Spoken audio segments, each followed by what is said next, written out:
Selamat pagi, selamat datang di Heroes Enterprise Gathering pada pagi hari ini. Apa kabar semua Heroes Fam? Yuk boleh di-chat ya. Gimana nih kabar hari ini? Saat ini Anda domisili dari mana gitu ya. Wow, luar biasa ya. Saya yakin hari ini kita punya kabar yang positif semua ya. Karena kita sungguh menikmati berkah luar biasa ya dari Tuhan. Masih bisa nafas loh teman-teman, betul nggak? Wah, dari Surabaya. Bekasi, iya boleh ya sambil ngelis izinkan saya mengenalkan diri dulu. Nama saya Esther, saya juga ibu 2 anak ya. Dan saat ini domisili saya ada di Tangerang. Pagi semuanya. Waduh, udah banyak 77 orang. Wah, luar biasa. Pada antusias ya. Pada antusias loh hari ini. Kenapa? Karena spesial malam hari ini Heroes menyuguhkan satu topik yang menarik ya karena kita malam hari ini mau belajar parenting. Waduh. Belajar ilmu jadi orang tua. Ini gak ada sekolahnya teman-teman ya, tapi kita mau nggak mau itu langsung dicemplungin di ujian yang sesungguhnya. Nah, bayangin ya kalau anak-anak aja sekolah dari TK untuk menghadapi ujian akhir, kita jadi orang tua nggak ada sekolahnya, langsung ujian setiap hari. Betul apa betul di sini? Yang setuju sama saya boleh di-chat ya. Waduh, langsung luar biasa ya. Dan betul ya. Aku mau tanya dulu ya, di sini dari 80 orang yang sudah hadir, boleh di-share yang sudah punya anak. Kalau yang belum punya anak atau yang masih single, saya sangat mengapresiasi rekan-rekan semua karena Anda punya keinginan belajar yang luar biasa gitu ya. Boleh di-share, saya mami anak, 2 anak umur berapa? Nah, boleh ya. Karena kalau saya sendiri, anak saya udah mulai teenage ya, jadi ini nih udah ditunggu-tunggu gitu ya. Yang satu umur 13 tahun, yang satu 11 tahun, cowok dua-duanya gitu. Jadi kebayang, wah banyak ya, di sini saya sambil baca chat ya, mami usia 2 tahun, usia aku 2 lagi pada berantem. Nah, itulah ya, hari-hari kita sebagai orang tua itu seperti itu ya. Kadang-kadang kita ngikutin gini, yang sebelahnya lagi bercanda, kadang lagi berantem, tapi kita tuh harus bisa jaga gitu ya. Dan mungkin ada yang baru pertama kali hadir di acara Heroes Enterprise Gathering atau di acara HDI. Nah, saya mengucapkan juga selamat datang ya buat Bapak Ibu yang baru pertama kali hadir. Karena Anda sangat beruntung. Kenapa beruntung? Saat ini Anda di salah satu webinar yang luar biasa yang dihadirkan oleh Heroes dan disupport oleh sebuah perusahaan yang besar ya, namanya HDI. Sehingga kita itu setiap minggu selalu mengadakan edukasi dengan topik-topik kesehatan, baik kesehatan fisik maupun kesehatan mental yang membuat kita itu punya wawasan lebih banyak ya mengenai kesehatan ya, kadang penyakit yang kita bahas, kadang psikologi, parenting ya. Kenapa? Karena zaman sekarang butuh banyak pengetahuan supaya kita tetap waras, betul ya, supaya tetap waras ya. Dan mungkin ada yang bertanya-tanya, "HDI itu apa?" gitu ya, untuk yang baru pertama kali datang, izinkan saya kenalkan sedikit ya, supaya makin sayang gitu sama HDI ya. Bapak Ibu, HDI ini adalah sebuah perusahaan multinasional yang berdiri di Singapura itu udah 36 tahun yang lalu gitu ya. Tapi di Indonesia sudah 31 tahun ya masuk ke Indonesia. Selain di Indonesia sendiri, HDI juga punya kantor-kantor di Malaysia, Filipina, Hong Kong, dan Makau ya. Sebenarnya HDI adalah sebuah perusahaan distribusi produk-produk perlebahan Bapak Ibu ya. Jadi memang kita bergerak di bidang kesehatan masyarakat yang selain menyediakan produk perlebahan untuk menjaga kesehatan, kita juga melakukan edukasi-edukasi kesehatan kepada masyarakat, seperti itu. Sampai saat ini selama 31 tahun di Indonesia, HDI sudah melayani lebih dari 2,7 juta anggota yang ada di Indonesia ya, Bapak Ibu ya, sehingga HDI sendiri juga sudah cukup besar ya, bahkan kita punya gedung sendiri yang kalau dilihat gambarnya ini ada lah kantor pusat kita yang ada di area Menteng, Jakarta. Kita nyebutnya HDI Hive, karena bentuknya kayak sepotong hive ya, sepotong sarang lebah gitu, di tengah-tengah pusat kota Jakarta. Bapak Ibu kalau misalkan di sini ada yang sempet gitu ya, lewat di daerah Menteng, boleh langsung search, boleh main ke sana, karena di sana ada banyak fasilitas yang Bapak Ibu bisa manfaatkan ya, untuk tahu lebih banyak mengenai produk perlebahan serta edukasi kesehatan. Nah, yang luar biasa lagi adalah HDI sendiri kalau dari produk-produknya Bapak Ibu ya, sudah punya banyak sekali pengakuan, sertifikasinya ya. Termasuk apa kalau untuk produk, kalau halal, POM itu mah udah pasti ya Bapak Ibu ya, karena kalau nggak ada nggak mungkin bisa dipasarkan di Indonesia. Tapi yang luar biasa HDI sendiri produk-produknya sudah 21 produk masuk di dalam buku MIMS. Buku MIMS ini adalah buku rekomendasi yang digunakan oleh para medis untuk meresepkan obat dan suplemen gitu ya. Artinya produk-produknya sudah diuji klinis Bapak Ibu dan keamanannya nggak usah diragukan. Nah, yang menarik juga HDI juga sudah punya sertifikat syariah ya untuk bisnisnya. Dan kalau dari produk-produknya penghargaan banyak Bapak Ibu ya. Dari The Best Nutrition termasuk skincare-nya itu banyak sekali award-award yang sudah diterima oleh HDI. Karena memang kita provide produk-produk yang berkualitas tinggi untuk masyarakat di Asia ya Bapak Ibu ya. Nah, ini kalau kita ngomongin produk, mungkin nanti kita bisa bahas lebih banyak atau nanti Bapak Ibu bisa ngobrol lagi dengan yang mengundang Anda. Tetapi saat ini siapa yang sudah nggak sabar gitu ya karena mau ngobrolin satu topik tips jitu menjadi emotional coach anak. Aduh, langsung dengarnya emotional coach ya. Jangankan emotional coach, pelajaran coach aja udah pusing ya kita sebagai mami-mami ya. Tapi bersyukur di Heroes ini, di Heroes Group, salah satu grup terbesar di HDI, kita itu diajak untuk belajar mengenai psikologi. Dan tentunya nggak main-main malam ini ya. Salah satu pakar psikologi kita mau berbagi bareng-bareng kita. Aku panggil dulu ya, mana ya? Halo Bu Laura. Halo, selamat pagi. Halo, sebentar saya spotlight dulu Baiklah. supaya muncul di layar aku. Selamat malam, Bu Laura. Malam apa pagi nih? Pagi deh biar Pagi ya, semangat. oke. Soalnya Bu Laura ini 1 jam lebih cepat loh dari kita yang ada di Oh, Jawa jam ya. 9 malam. Di sana sudah jam 9 malam karena Bu Laura domisilinya di Denpasar ya Bu ya. Nah, luar biasa Mm-mm. kumpul malam hari ini. Nah, sebelum ngobrol sama Bu Laura ya, nah mungkin ada yang baru kenal sama Bu Laura gitu ya. Izinkan saya share dulu background beliau ya teman-teman ya. Karena beliau nggak main-main pengalamannya di bidang psikologi. Beliau juga mami satu anak yang saat ini 6 tahun ya, cowok juga gitu ya. Dan memang beliau ini tertarik sekali dengan bidang psikologi. Makanya kuliahnya juga di psikologi UI gitu ya. Jadi luar biasa teman-teman, sampai S2 loh. Bahkan melanjutkan ke course-course internasional karena memang ilmu psikologi ini apa ya? Banyak perubahan ya. Perilaku manusia itu banyak perubahan seiring berkembangnya zaman dan saat ini beliau juga membantu sebagai volunteer di Christian Community Service termasuk di sekolah dan beliau memberikan banyak sekali edukasi-edukasi psikologi di komunitas-komunitas termasuk di Heroes pada malam hari ini. Jadi rekan-rekan nggak main-main ya saat ini ya Bu Laura mau berbagi tentang tips itu emosional coach anak. Waduh. Udah sampai Denpasar ya, langsung ditanyain nama Ci Evi. Kayaknya sekelompok kemarin minggu lalu habis ketemuan ya. Tapi Bu Laura ini beneran deh. Topiknya itu berat banget.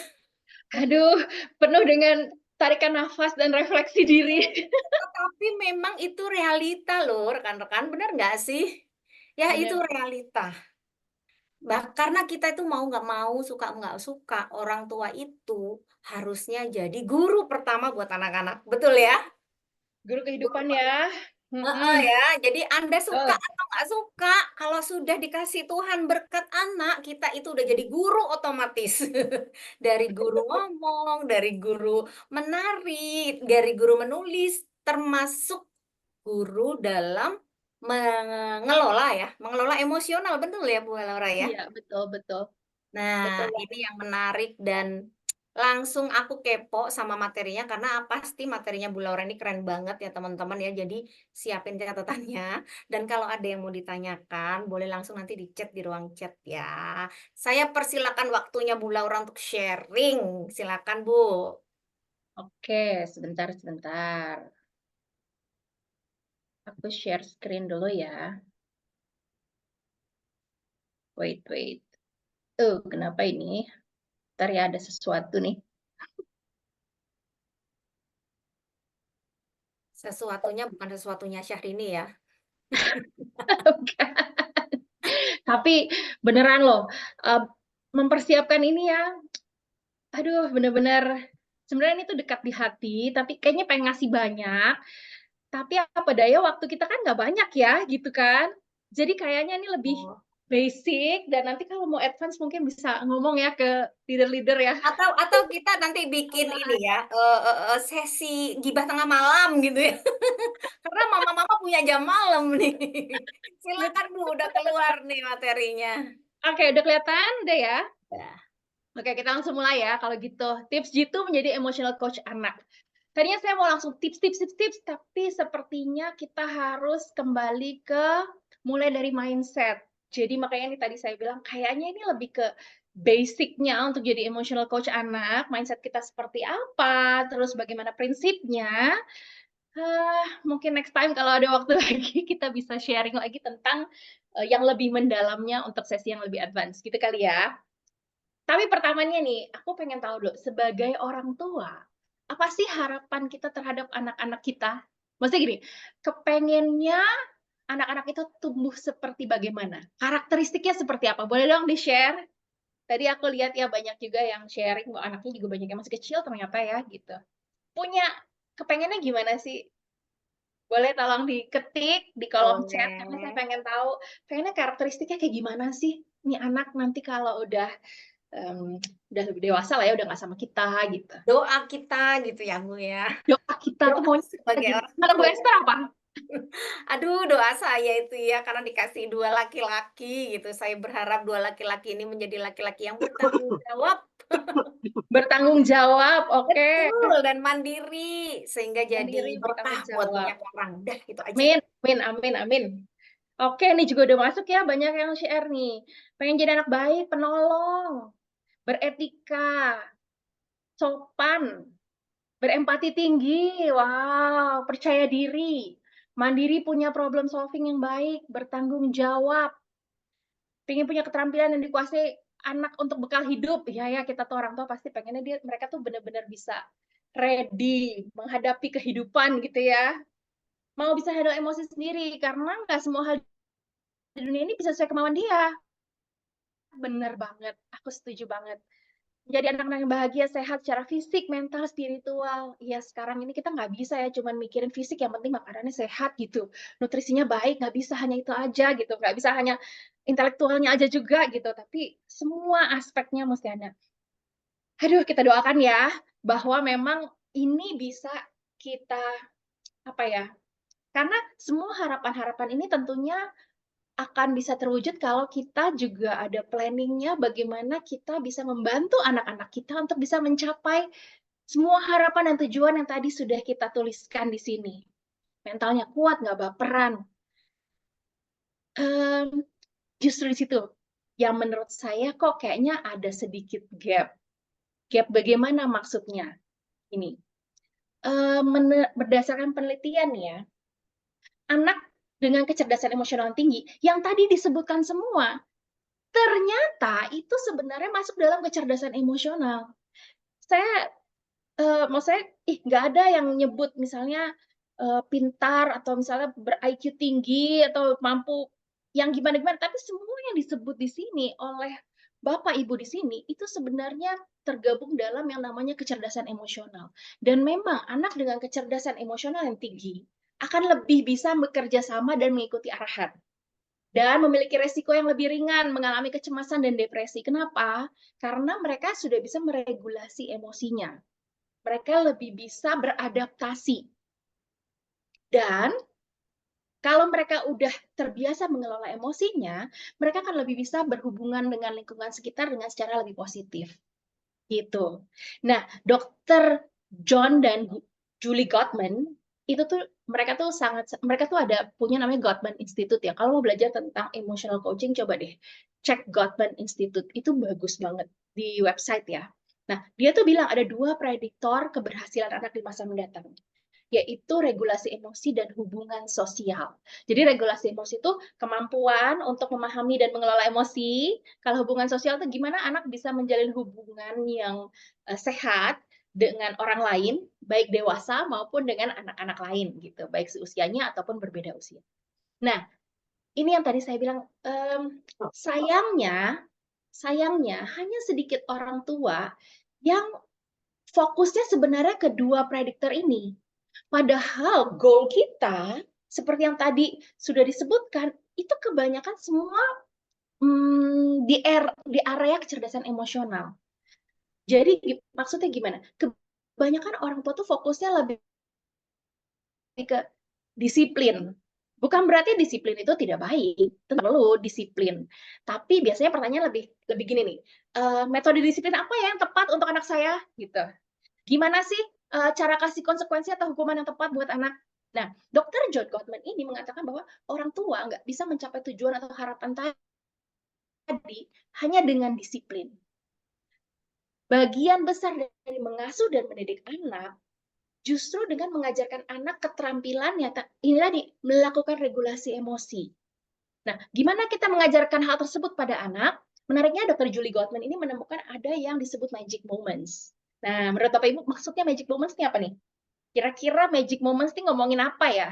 Apakah ngomongin main sama anak, punya waktu berkualitas dengan anak, atau gimana?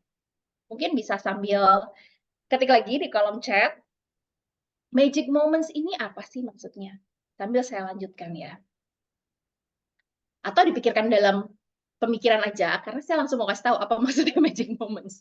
Jadi, sebenarnya gini, magic moments ini justru momen di mana kita tuh bisa terhubung atau connect dengan anak ketika mereka sedang mengalami suatu emosi tertentu, bahkan emosi yang besar. Itu namanya magic moments. Dan melalui connecting ini, selama magic moments ini, justru orang tua bisa memberikan pengaruh tentang gimana perasaan anak terhadap dirinya sendiri dan juga dunia luar. Kenapa penting tentang bagaimana perasaan anak terhadap dirinya sendiri? Percaya diri itu mulai dari situ kan, bagaimana dia melihat dirinya sendiri. Melihat dia mampu atau tidak. Bagaimana dia memandang dunia luar. Itu kan kalau kita merasa bahwa dunia luar itu sulit dan kejam, nggak bisa ngapa-ngapain, maka dia akan jadinya nggak punya daya juang justru. Atau dia melihat segala sesuatunya negatif. Jadi sangat penting justru di magic moments ini. Jadi di mana anak mengalami emosi yang besar yang kadang-kadang bikin kita yang gitu. Tapi itu sebenarnya magic moments.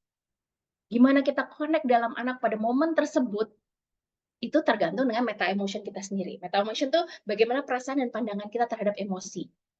Gitu. Jadi sebenarnya di sini saya mau membuka mindset, jangan, karena saya sendiri pun mengalaminya ya. Terkadang kalau udah capek banget tuh boro-boro bisa ngeliat ini sebagai magic moments ya. Kayaknya rasanya, ini pengen dipites nih anak gitu, ini gimana sih mau diem, apalagi mesti kerjain ini, mesti segala macam gitu. Tapi saya mau kasih suatu jendela berpikir yang baru untuk menambah kita melihat dengan perspektif yang lebih positif bahwa ini sebenarnya magic moments gitu. Dan kita bisa menginfluence anak kita untuk menggapai tadi semua harapan dan mimpi kita itu, doa kita, melalui magic moments ini. Nah, tadi kan saya udah bilang ya, magic moments ini sebenarnya ya sangat kita bisa connect dengan momen tersebut itu tergantung dengan kitanya sendiri. Gimana nih perasaan dan pandangan kita terhadap emosi, gitu.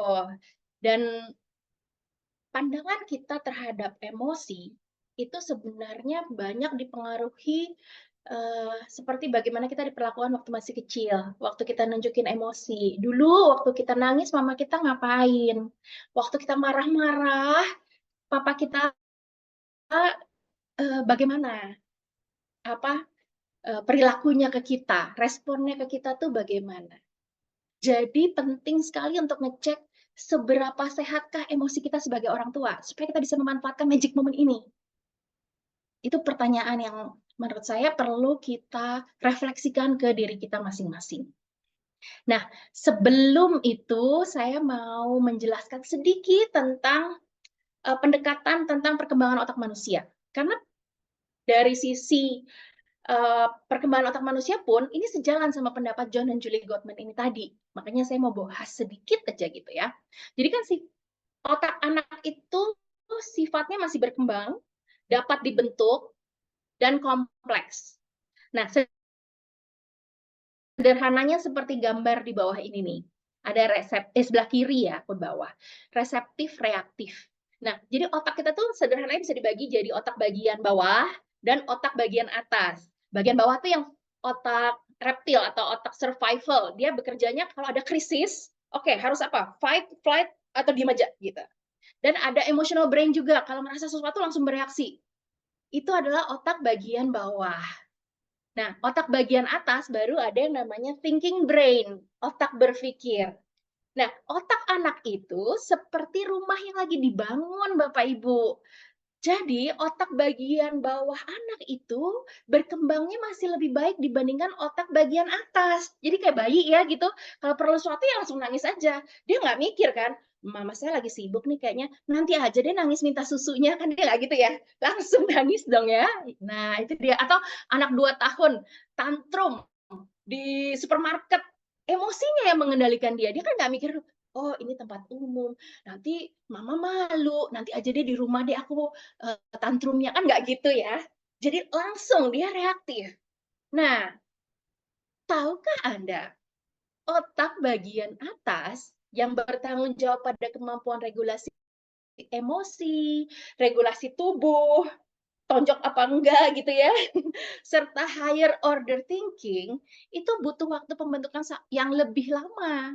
Higher order thinking itu maksudnya gini, kemampuan menganalisa, ngelihat sebab akibat, memprediksi ke depannya akan bagaimana.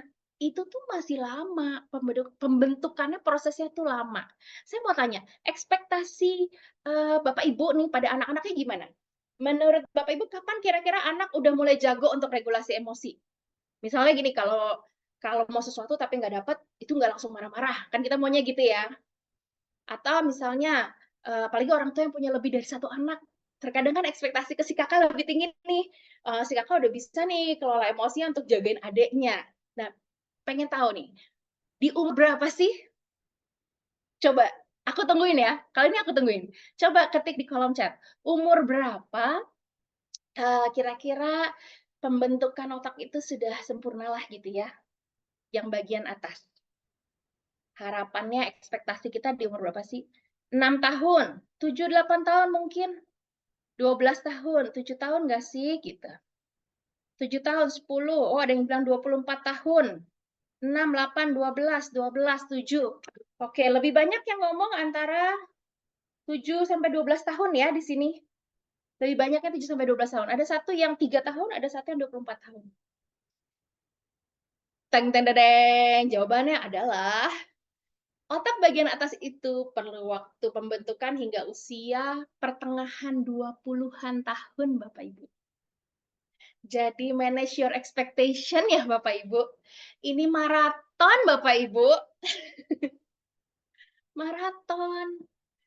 Pertengahan 20, remaja aja masih belum, apalagi ditambah remaja dengan emosi yang lagi gini-gini kan, hormon.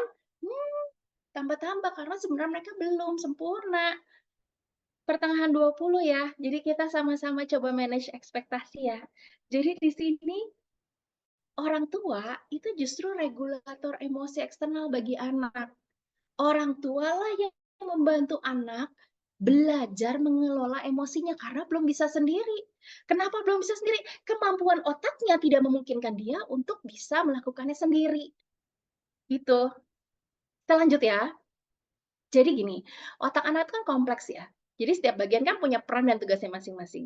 Nah, respon pengasuhan yang berbeda itu bisa mengaktifasi bagian otak yang berbeda, apakah otak bawah atau otak atas gitu ya. Jadi kita ngeliatnya nih di sebelah kanan nih ada tabel receptivity dan reactivity. Receptivity itu kalau, kalau kita meresponnya tenang, dengan empati gitu ya. Nah,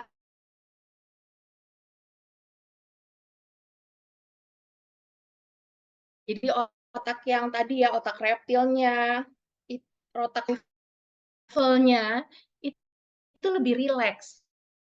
Dia lebih berkurang. Makanya bisa habis itu bergerak ke otak bagian atas untuk bisa bantu berpikir. Dampaknya apa? Dua-duanya jadinya kalem. Orang tuanya kalem, anaknya juga kalem. Kalau reaktif, orang tua kalau responnya juga secara reaktif, misalnya dengan ancaman segala gitu ya, itu justru men-trigger si otak reptil, otak survival-nya. Kenapa? Karena itu ada ancaman kan. Wah, ini situasi mengancam nih. Gitu. Kalau dimarahin kan kita langsung yang makanya kita dewasa aja ya kalau kita diomelin tuh kita kayak udah langsung pasang benteng, ya nggak sih? Atau ada orang bilang, "Nggak gitu." Wah, kita langsung pasang benteng nih, gitu. Bukan mau mendengarkan pasti. Nah, anak-anak apalagi gitu yang otak, depannya itu belum otak atasnya itu belum terlalu berkembang sempurna. Jadi respon anak apa? Flight, fight gitu. Fight itu gimana? Ya dia akan jadi marah-marah, ngamuk-ngamuk, itu fight. Atau ada yang jadinya diem aja. Nah, kalau kayak gitu kan keduanya malah emosi. Coba kalau anak diem aja kita ngomong apa terus dia diem aja kan kita emosi ya, tambah-tambah gitu. Jadi nggak menyelesaikan masalah juga gitu loh. Jadi, eee, memang omongan kita itu mempengaruhi otak bagian mana yang bekerja pada anak kita. Sama sebenarnya satu lagi nih, eee, anak itu kan belajar melalui, respon kita ya. Kalau misalnya kita marah-marah, mungkin awalnya dia marah balik, tapi lama-lama kita pakai metode yang sama terus, terus dia diem, dan kita berpikir, "Oh, anak belajar nih, bisa dia regulasi emosi nih," gitu, karena dia jadinya diem. Padahal yang terjadi kemungkinan besar adalah dia berada dalam mode freeze atau mode flight. Diem aja lah, daripada tambah marah, mending iya aja daripada mama tambah ngamuk, misalnya gitu. Tapi jadinya anak numb, kesannya kalem tapi nggak belajar regulasi emosi sama sekali, gitu. Jadi penting buat diingat bahwa kadang kalau anak lagi emosi yang mungkin aku tuh nggak suka dengan istilah emosi negatif, tapi mungkin dalam hal ini kita pakai kata emosi negatif aja ya, gitu. Kadang tuh kita tuh kesusahan kan kalau misalnya anak lagi, mengalami emosi yang negatif, terutama big emotion gitu. Tapi ingat, mereka pun lagi mengalami kesusahan dan anak paling butuh orang tuanya, terlebih-lebih ketika dia lagi sedih, dia lagi takut, atau dia lagi marah. Di situ dia butuh kita the most. Jadi kembali lagi, eee, pertanyaannya adalah seberapa sehatkah emosi kita sebagai orang tua? Karena apa? Anak belajar lewat reaksi orang tua terhadap emosi anak, ekspresi orang tua terhadap ekspresi emosinya orang tuanya terhadap dia atau terhadap keluarga, dan cara orang tua mendiskusikan emosi seperti apa. Itu sangat berpengaruh emosi. Orang tua yang sehat emosi itu yang kayak gimana sih? Atau memiliki kecerdasan emosional itu gimana sih?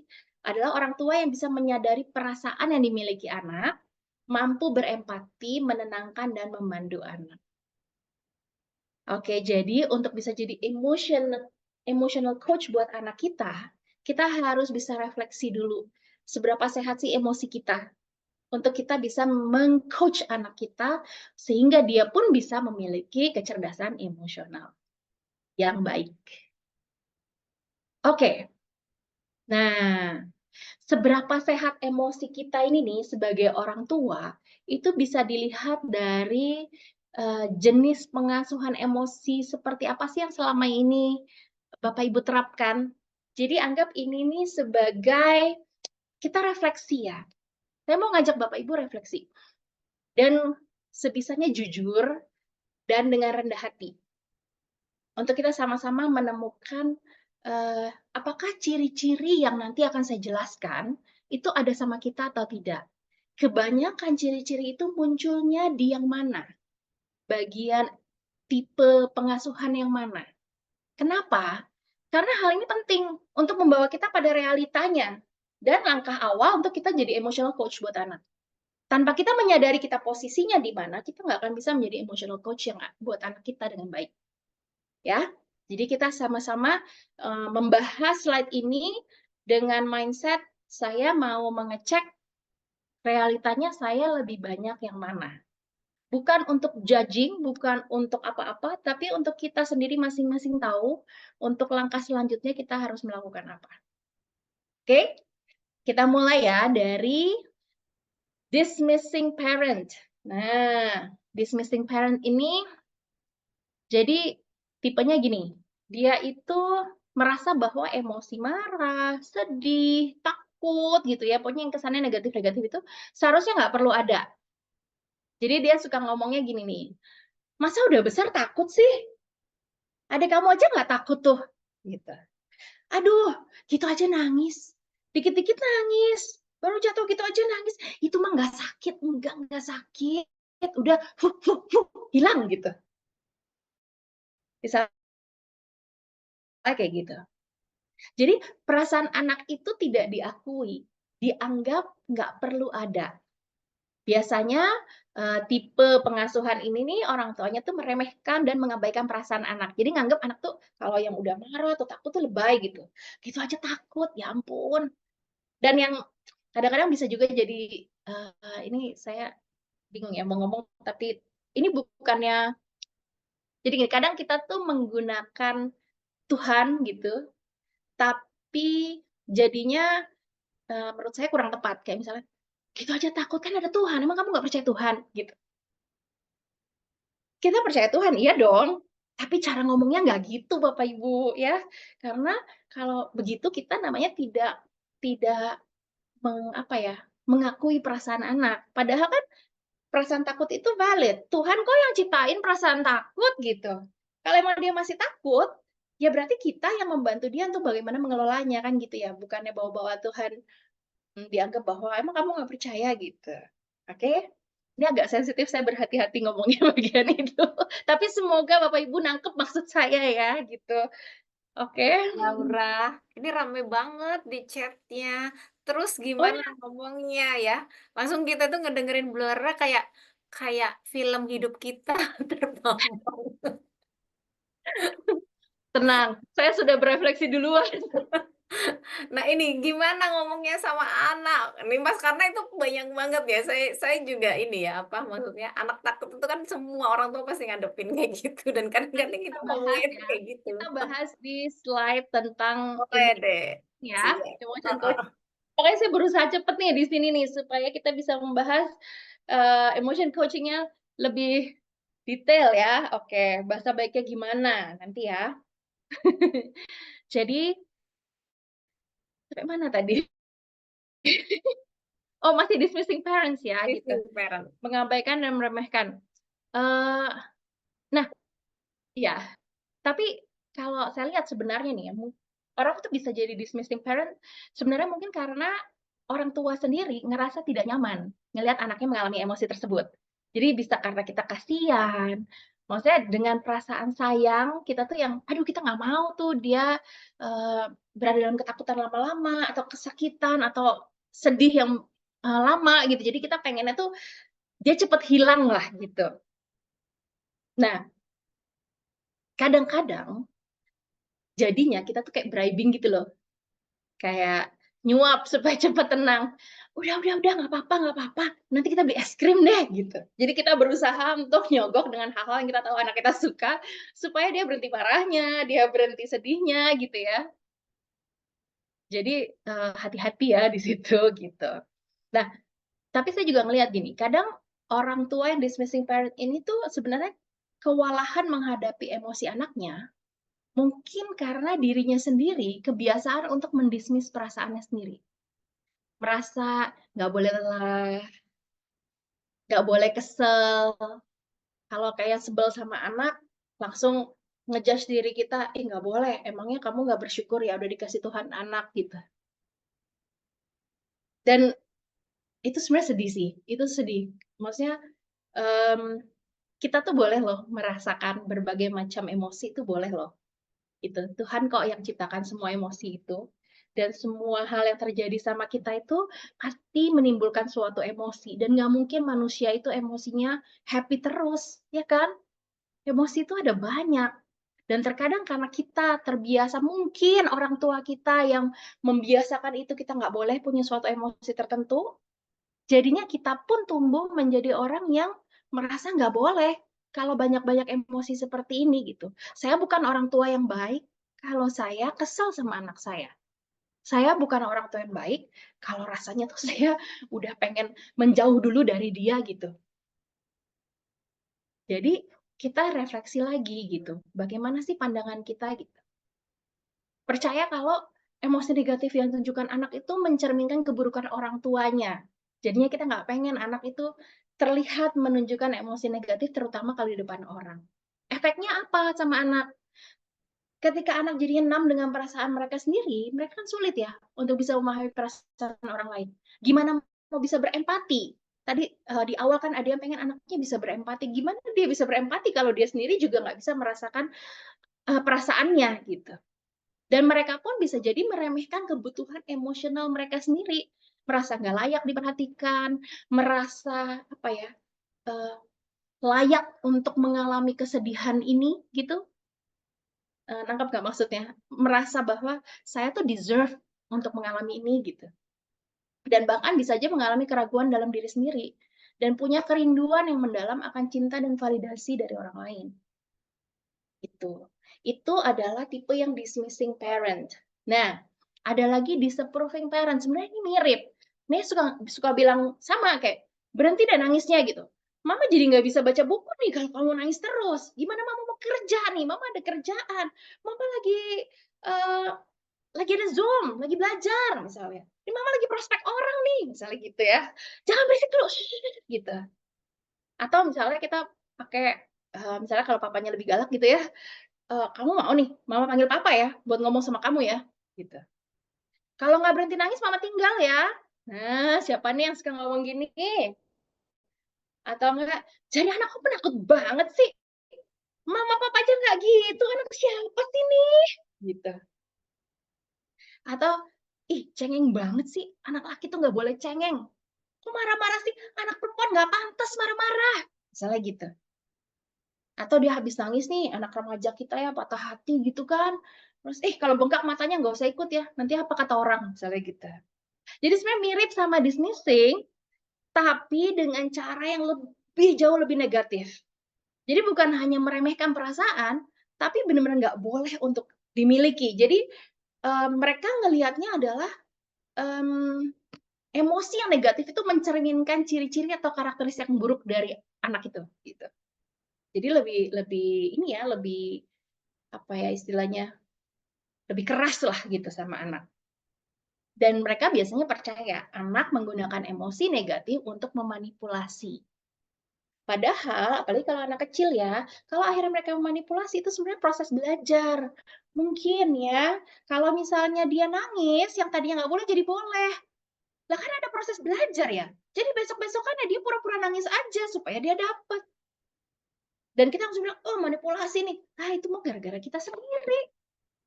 Kita yang memberikan proses belajar itu pada anak, karena kan anak kecil itu dapat proses belajarnya dari mana?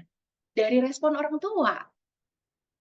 Jadi kita kalau berespon memang harus berhati-hati gitu. Tapi sangat baik kalau kita punya pandangan yang positif terhadap anak kita. Kalau kita langsung mikirnya negatif terhadap anak, cenderungnya sulit untuk menjadi emotional coach. Nah, efeknya apa? Mirip sama yang dismissing parent tadi ya, dampaknya saya nggak ulang lagi. Ada juga ini nih menurut Gottman ya semuanya. Saya nggak tahu cara bacanya The Laissez Faire Faire Parent, ya itulah ya. Nggak tahu cara bacanya Bapak Ibu. Tapi intinya gini, mereka itu menerima emosi dan bisa berempati, tapi tidak diikuti dengan memberikan batasan terhadap perilaku anak. Jadi nggak ada guidance-nya nih, harusnya seperti apa. Jadi gini, intinya adalah keluarin aja perasaan kamu. Kalau misalnya kamu lagi kesel, lagi marah, kamu bisa pukul bantal, nendang bantal sana, boleh gitu. Pokoknya bebas mengeluarkan dan mengekspresikan emosi.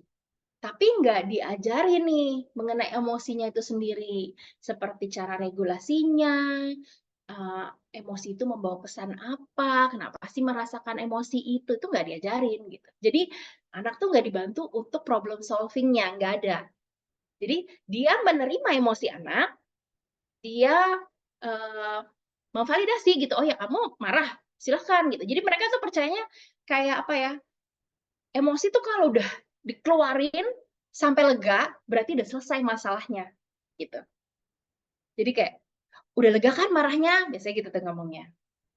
Jadi mereka tuh lebih permisif, nggak nentuin batasannya, dan percaya bahwa ya memang hanya sedikit yang bisa kita lakukan sih terhadap emosi negatif, makanya, nggak perlu dihadapin gimana-gimana. Jadi kayak istilahnya, ya emosinya ada, ya udah gitu.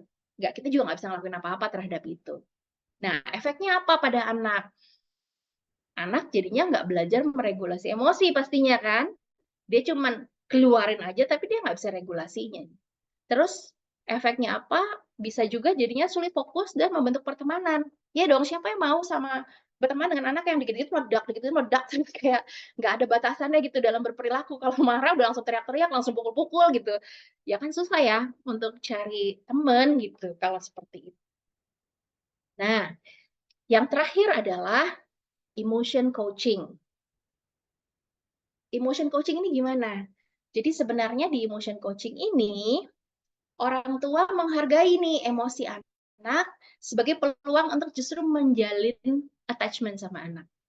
Tadi ya, magic moment ya, menjalin kelekatan, menjalin attachment gitu. Untuk kita lebih bisa connect magic moment tadi. Dan mereka itu bisa bertoleransi, dalam arti gimana? Mereka tuh mau menghabiskan waktu dengan anak ketika anak-anak itu menunjukkan perasaan sedih, marah, atau takut. Jadi memang bisa meluangkan waktunya untuk menerima perasaan anak, membantu anak menambahkan perasaannya, mendampingi anak melalui semua perasaan itu. Jadi anak tuh boleh gitu dihargai dan diperbolehkan untuk mengalami semua emosi. Dan enggak yang ngejek-ngejek perasaan negatif anak, gitu. Dan tentunya menggunakan momen emosional ini untuk, apa ya, lebih mengenali anak kita gitu sebenarnya. Berempatinya tuh dengan suara yang menenangkan. Jadi, kadang bisa aja sih dia, dengerin nih gitu, "Oh iya ya, oh aduh kamu lagi sedih ya?" Misalnya gitu, "Oh kamu kesal ya karena gini gini gini," misalnya gitu. Ngomongnya dengan suara menenangkan, bukannya, "Sedih ya? Kamu kesel ya?" Gitu. Ya nggak gitu juga, kalau kita ngegas kan ya men-trigger otak bawah tadi gitu. Kita bantu anak melabel emosinya, terus kasih panduan regulasi emosinya, kita kasih batasan, ngajarin ekspresi emosi yang diterima tuh bagaimana. Misalnya, kalau misalnya marah, marah itu boleh, tapi kamu nggak bisa pukul-pukul orang lain, gitu. Jadi kita ngasih tahu. Nah, efeknya apa pada anak? Anak tuh bisa belajar percaya sama perasaan mereka. Sebenarnya gini ya, ini nih nyambung ke mana-mana sih. Anak yang mengenal emosinya, belajar percaya sama perasaan mereka, itu juga lebih mampu untuk, mmm, ini related sama sex education sebenarnya, dan bullying juga. Ketika dia percaya sama perasaannya, mereka udah bisa lebih tahu nih, kayaknya nih nggak enak nih, perasaannya nggak enak nih. Jadi dia bisa udah kabur duluan misalnya, dalam situasi-situasi yang berbahaya misalnya, dibandingkan yang biasanya dismiss. Kalau dismiss malah mereka jadi lebih, "Oh ya udah saya memang nggak apa-apa kok diginiin," atau bisa jadi cenderung, yang remaja jatuh ke, eee, bentuk pacaran yang nggak sehat gitu. Jadi sebenarnya bisa mengarah ke situ juga nih gitu, kalau misalnya anak memang, mmm, bisa belajar percaya bahwa dengan apa yang mereka rasakan gitu, mereka mereka punya regulasi emosi yang baik, itu bisa lebih memiliki hubungan, romantik yang lebih positif ke depannya, gitu. Termasuk, hubungan suami istri. Oke, kok aku jadi ke situ? Oke, tadi apa? Efeknya mampu regulasi emosi, bisa percaya diri, keterampilan sosialnya bisa lebih baik pastinya, terus lebih apa ya, lebih resilience gitu, lebih bisa bouncing back kalau misalnya habis ngerasa sedih, ngerasa marah, takut, atau merasa ada kegagalan, dia itu lebih bisa bangkit lagi justru. Anak yang, mmm punya parents yang bisa melakukan emotion coach gitu ya. Dan jatuhnya apa, jangka panjangnya lebih sehat secara mental. Gitu. Nah, sekarang kita akan masuk untuk gimana sih menghadapi apa menjadi emotional coach buat anak. Sebenarnya nih tiap tahapan punya penjelasan yang panjang dan lebar gitu ya, tapi tidak memungkinkan untuk kita bahas secara detail. Makanya tadi saya bilang kalau ada advance class mungkin bisa ya kita bahas secara detail di setiap langkahnya. Tapi ada 5 langkah kunci emotion coaching dari Gottman. Jadi yang pertama adalah being aware of the child emotion, menyadari emosi yang dimiliki anak. Aware berarti awareness ya. Jadi gini, emotional awareness itu berarti kita sebagai orang tua bisa mengenali ketika kita merasakan emosi tertentu. Jadi kita dulu mengenali emosi kita, jadi kita dapat mengidentifikasi perasaan sendiri, tapi juga bisa sensitif terhadap emosi pada orang lain. Ya, jadi emotional awareness itu dua, terhadap diri kita sendiri dan juga terhadap orang lain. Tapi tentunya dimulai dari aware dengan emosi diri sendiri terlebih dahulu. Gitu. Nah, gimana kalau pada saat itu nih, kita juga jadi misalnya pas anak tuh lagi rewel banget, lagi nyebelin banget gitu ya, tiba-tiba mainan berantakan gitu ya, misalnya umur berapa deh, umur 3 tahun, 4 tahun, tiba-tiba mainan berantakan semua padahal kita masih mesti ngerjain banyak gitu. Jadi kita langsung kesel. Jadi gimana kalau saat itu kita punya rasa kesal, capek, atau emosi negatif lainnya lah ya, ketika berhadapan dengan anak. Kalau masih mampu bicara rasional, lanjutin. Lanjutin ke yang tahap-tahap berikutnya nantinya ya gitu. Tapi kalau sangat intens dan nggak bisa berpikir jernih, ambil jeda dulu. Jangan langsung kita konfront dengan anak, karena hasilnya nggak akan baik. Tadi hasilnya pasti kita sama-sama emosi gitu ya, yang tadi yang reaktif tadi. Jadi kita ambil jeda dulu, coba dengan teknik breathing kah, pokoknya kita mencoba menenangkan diri dulu, kembali saat kita udah siap berhadapan dengan anak. Ini cukup sering juga kok saya lakukan dengan anak saya gitu. Saya tuh suka ngomong, kayak mama kesel banget deh. Ini over nih buat mama, nggak bisa nih, nggak bisa. Mama ke kamar dulu, mama nenangin dulu ya, baru kita ngobrolin lagi nih, gitu. Saya tuh kadang suka begitu sama anak saya. Tapi kalau memang bisa, ya udah, ayo kita bahas sama-sama gitu. Jadi kita mesti aware nih dengan emosi-emosinya kita dan juga emosinya anak. Nah, yang kedua, kita perlu recognize nih emosi sebagai opportunity for intimacy dan teaching. Balik lagi magic moment ya. Jadi emosi itu, jadi anggap aja gini, krisis sebagai peluang untuk mempererat hubungan kita dengan anak. Jadi kita lebih bisa memahami anak, peluang untuk mengajarkan anak. Jadi daripada kita mikirnya nih, anak marah itu berarti melawan orang tua, nakal, tapi kita ganti sebagai anak marah, oh saatnya mengajarkan sesuatu pada anak. Oh, anak saya butuh didampingi nih berarti. Kenapa? Oh, kayaknya dia terlalu sulit nih, gitu. Misalnya buat kita sepele ya, main kartu misalnya, terus dia kalah dan dia kesel banget yang marah-marah gitu. Buat kita kan, yaelah ini main doang gitu. Tapi buatnya bisa jadi yang kesel banget. Ya nggak apa-apa. Karena gini, semua emosi itu pasti ada alasannya. Jadi kita nggak fokus pada ekspresi emosinya, tapi apa yang sedang dirasakannya. Dan kenapa dia merasakan itu. Karena gini, main kartu kalah, buat kita tuh udah biasa karena kita udah berapa tahun main kartu begitu gitu. Kita udah punya pengalaman itu cukup panjang dan lama dan udah mengalami berbagai macam proses untuk kita bisa memahami bahwa it's okay gitu kan. Tapi buat anak yang baru berapa, 5 tahun, 6 tahun, 7 tahun hidup gitu, buat dia it's a big deal gitu. Dia belum banyak mengalami kekalahan seperti itu dan apalagi kalau dia lagi di masa-masanya, apa ya, masa-masanya lagi pengen menang gitu, pengennya keinginannya dia gitu, kan ada tuh masa-masanya. Makanya di sini penting juga kita memahami tahapan perkembangan anak, tahapan perkembangan emosi. Sayangnya nggak bisa dibahas di sini ya karena terlalu banyak. Perkembangan emosi tiap anak beda-beda. Jadi kenali lagi perkembangan emosinya seperti apa. Makanya ini opportunity untuk kita jadi semakin dekat karena kan kita berusaha mengenali dia itu kenapa dia merasakan itu, gitu. Nah, setelah itu, kita harus bisa mendengarkan dan memvalidasi perasaannya.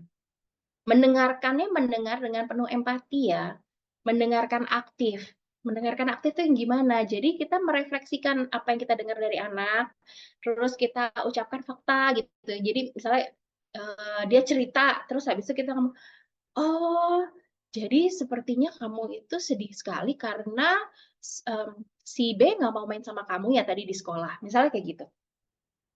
Jadi fokus sepenuhnya sama anak. Gunakan mata kita, ngelihat ekspresinya, ngelihat body language-nya gitu. Gunakan imajinasinya dengan konteks, "Oh, dia tuh lagi begini-begini ya, berarti mungkin inilah yang dia rasakan," gitu. Gunakan kata-kata untuk merefleksikan, dan yang pasti gunakan hati kita untuk benar-benar bisa merasakan apa yang anak rasakan. Dan habis itu terima perasaannya. Daripada gini, "Adek, nggak boleh lempar-lempar mainan kamu ya." Udah nih dibilangin, jadi berantakan kan, bla bla bla, merepet lah, biasalah ya gitu, mama kan merepet ya. Nah, lebih baik tuh kita ngomongnya, "Wah, mama lihat mainan kamu di lantai semua nih.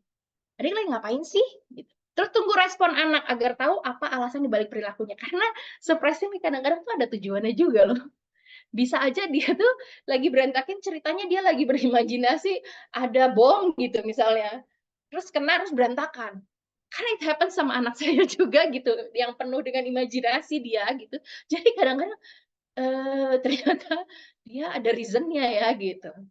Atau misalnya kalau kita udah tahu, misalnya dia bosan gitu, emang marah-marah gitu, jadi bosan ya, "Oh, jadi Adek bosan ya?" Gitu, "Sekarang jadinya mau main apa?" Misalnya gitu. Jadi, kita dengarkan dan kita validasi perasaannya. It's okay untuk punya perasaan itu. Nah, ini menjadi sulit kalau kita sendiri tidak bisa menerima perasaan kita.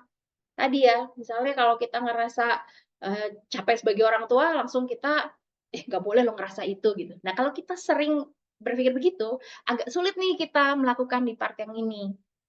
Jadi tadi ya, untuk kita yang tadi itu untuk kita mengevaluasi, berarti ini kita perlu lebih PR lagi nih. Mulainya dari mana? Mulainya dari menerima perasaan kita dulu sendiri, memperbolehkan kita merasakan sesuatu, nanti pasti akan berdampak ke bagaimana kita berespon terhadap perasaan anak, gitu. Jadi memang ya kalau jadi emotional coach itu, ya namanya juga parenting ya, parenting gitu. Jadi, ya yang perlu apa ya, dikendalikan ya parent-nya gitu. Kadang kita kan lebih berpikir, "Anaknya mesti diapain nih?" Tapi sebenarnya ya parenting itu ya, kita belajar jadi parent ya. Oke lanjut. Ih kok udah jam segini ya? Oke oke. Ini slide terakhir. Jadi, yang keempat adalah helping the child verbally label emotion. Maksudnya apa? Bahasa Indonesianya ya membantu anak-anak untuk bisa menemukan kata-kata untuk memberi nama emosinya. Jadi kata kuncinya di sini helping ya Bapak Ibu. Sesuai dengan tahapan perkembangan anak. Kalau masih kecil mungkin kita yang nyebutin, "Oh kamu merasa ini, oh kamu tegang ya mau ke sekolah," gitu. "Ada yang marah ya pasang baloknya susah, oh Kakak sepertinya sedih deh, lagi berantem ya sama pacar," misalnya gitu, ya. Jadi, eee, apa ya, kita yang bantuin mereka menemukan kata-kata, nama emosi. Emosi ada yang udah nonton ini pasti ya, Inside Out. Nah, di Inside Out pertama itu emosi dasar tuh, cuman 4 kan. Nanti di Inside Out kedua udah ada mix emotion-nya juga, udah lebih kompleks. Tapi sebenarnya emosi itu banyak banget Bapak Ibu. Aku nggak bisa jelasin di sini, tapi coba browsing deh tentang emosi. Jadi emosi itu ada emosi dasar, terus ada lagi yang layer-layer di baliknya, misalnya Mmm, apa ya, misalnya kecewa gitu. Kecewa itu bisa aja ada sedihnya di situ, ada marahnya di situ gitu, ada tidak puasnya di situ, kan banyak ya. Jadi itu mix emotion. Nah, penting buat anak juga memahami bahwa mungkin loh kita tuh punya, perasaan tuh 2 atau lebih di saat yang bersamaan. Bahkan bisa yang sepertinya bertolak belakang, misalnya, aku tuh seneng tapi juga sedih, gitu. Di anakku umur 7 tahun udah mulai bisa tuh dia, "Aku tuh sebenarnya seneng, tapi kok ada sedihnya juga ya Mama?" Gitu. Jadi, mmm, buat mereka tahu gitu bahwa mungkin loh bisa punya 2 emosi yang berbeda, bahkan beda jauh di saat yang bersamaan itu normal. Itu penting juga. Karena semakin besar anak, memang semakin kaya pasti kosakatanya. Kadang kita suka mikir ya, "Ih, anak kita ngomongnya, misalnya apa ya, mmm, misalnya ke anak umur 3 tahun terus ketemu, "Kamu kecewa ya?" Terus kita berpikir bahwa itu kayaknya kata-katanya terlalu besar deh buat anak kita. Tapi sebenarnya enggak, kalau kita udah biasain dari kecil, dia juga udah kebiasaan, itu jadi kayak bagian normal dalam keseharian, nggak masalah gitu. Itu hanya just a word seperti kata-kata marah, gitu, sedih. Jadi bisa aja ada kata kecewa, ada kata apalagi macam-macam lah ya, kata emosi. Coba aja nanti di-browsing ya. Nah, yang pasti ketika anak bisa mengubah perasaan jadi kata-kata, itu membantu anak mengubah sesuatu yang nggak nyaman, sesuatu yang tidak diketahui, menjadi sesuatu yang bisa lebih dipahami. Jadi ada batasan dan jadi ada bagian maksudnya bisa menjadi bagian normal dari kehidupannya. Dan research juga ngomong bahwa ketika anak sudah bisa nggak usah anak lah, kita juga ya, ketika kita sudah bisa melabel emosi, itu udah membantu menurunkan loh, mmm, efek menenangkan. Jadi pada sistem syaraf itu tuh ada efek menenangkan. Jadi bisa bantu untuk lebih fokus dan lebih tenang. Makanya bisa membantu ke otak bagian atas yang mana ada setting limits di situ, ada problem solving di situ. Gitu ya. Jadi, makanya penting, kan kesannya, "Ih, cuman kasih nama doang emang ngaruh ya?" Ngaruh, ngaruh banget. Ngaruh banget untuk membawa dia ke level berikutnya, yaitu langkah kelima. Nah, yang sering saya lihat adalah orang tua itu stuck sampai di level 4. Lupa untuk melakukan si level 5 ini. Jadi suka ngomongnya, "Ah, ini anak jadinya manja kalau misalnya kita, validasi terus emosinya," gitu.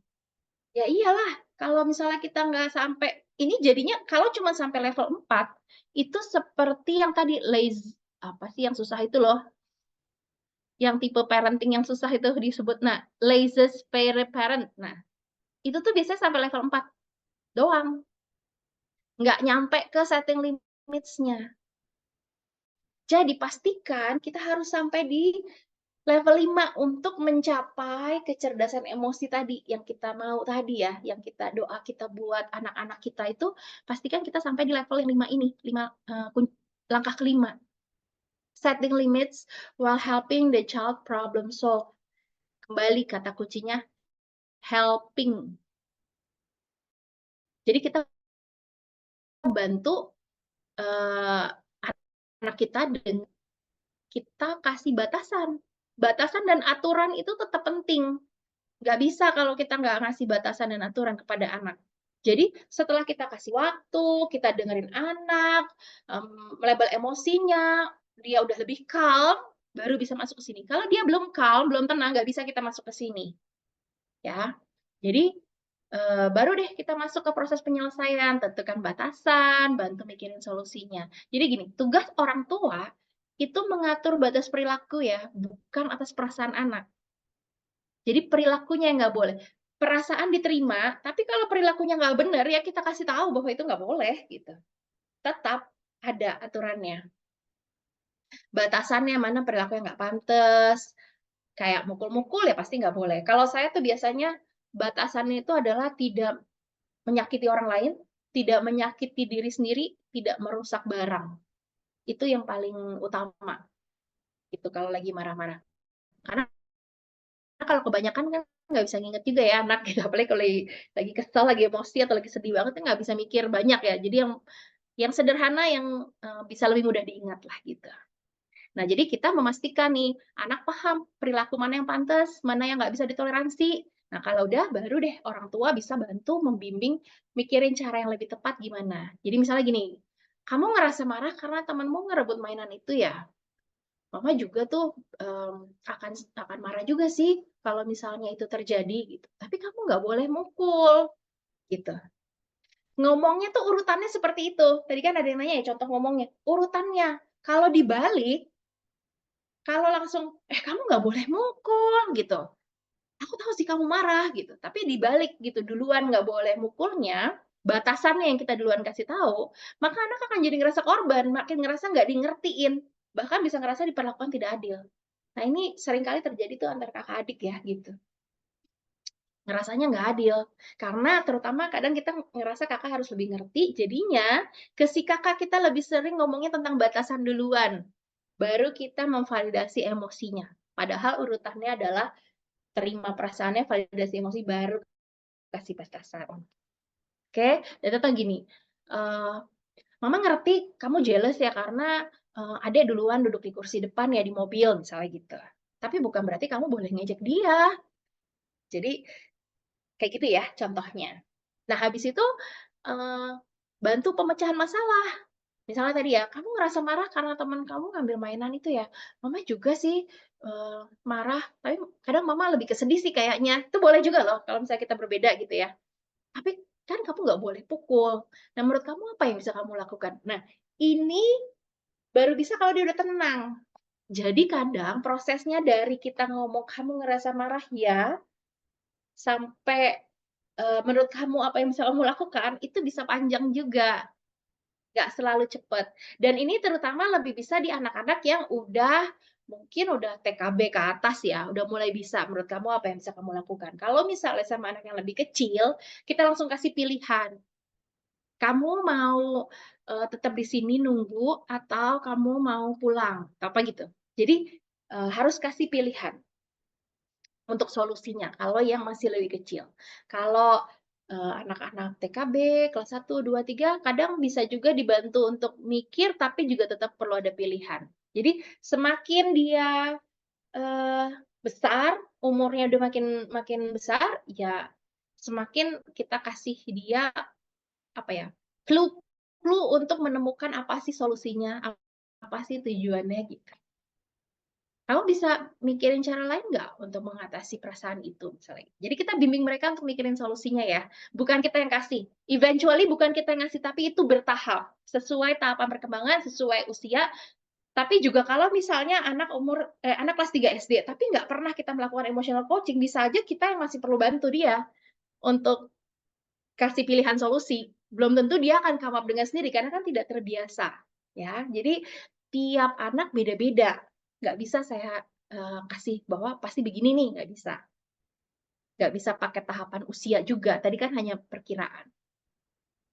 Dan yang paling penting pokoknya gini, menahan diri aja kita, jangan langsung ambil alih. Karena nih bawaannya nih, saya rasa nggak cuman ibu-ibu ya, bapak-bapak apalagi yang biasanya problem solving tuh, yang lebih sulit untuk mendengarkan, rasanya udah pengen kasih solusi nih buat anaknya. Nah, terutama apalagi remaja, jangan langsung kita kasih solusi, biarkan dia yang berpikir, ya. Nah, setelah itu kalau memang, udah cukup sering nih kita melakukan ini, kita, bantu dia lebih advance lagi, lebih advance-nya gimana? Untuk sampai ke tahap evaluasi, sesuai dengan nilai dalam keluarga enggak, gitu. Jadi, bantu untuk mempertimbangkan setiap solusi. Nah, kalau ini sih udah pasti, SMP ke atas, kalau masih SD nggak bisa nih yang kayak gini-gini. Jadi kayak misalnya, "Kira-kira solusi ini adil nggak ya?" Gitu. Karena itu musti yang udah agak lebih apa ya, SMP lah, SMP udah mulai bisa, SMP, SMA gitu dah, levelnya udah di situ. Jadi beda-beda tahapannya, gitu kurang lebihnya. Gitu Bu Ester.